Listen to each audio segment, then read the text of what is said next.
because I said, I'm sorry, we can't concentrate. I said, we've never heard it so clearly in tune, you know.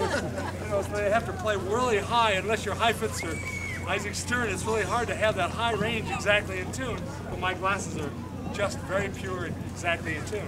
And so the string players were thrilled to hear that high range so highly in tune. So now I have only 3 more notes. I'll have the top note in the keyboard, and I'll be able to do the second half. I did just half of the third movement because of the cadenza, and I need a couple more notes. So I'll have my high C in a few weeks. So it's quite exciting. But anyway, here's a little bit of that.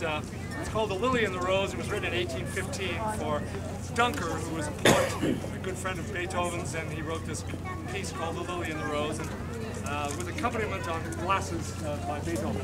And I'll just give you an idea.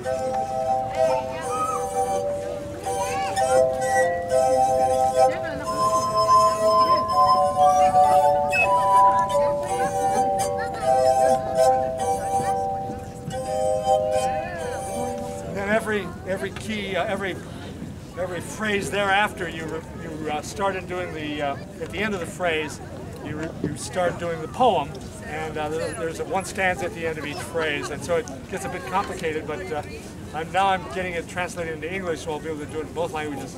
I was an army clarinetist in Germany, so I got a tutor and got to the point where they couldn't understand what country I was from. So I was happy, but I did study when I came back. I have a minor in German, but it's exciting to be, and then Beethoven did a serenade for just solo glasses, and I haven't gotten that piece yet, but right now I'm searching for a Dvorak piece written for glass. But it's really exciting to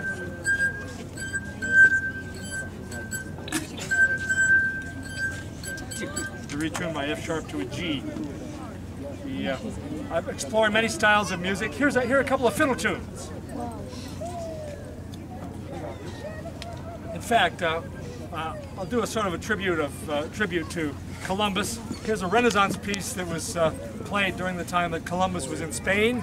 It's called The Jester by John Bracco. John Bracco was a Spanish Renaissance composer during that period, so it's very likely that Columbus heard this tune. It was very popular during that period. And then I'll go to a couple of sailing tunes in honor of Columbus, and a couple of hornpipes, probably Irish. But first, The Jester by John Bracco.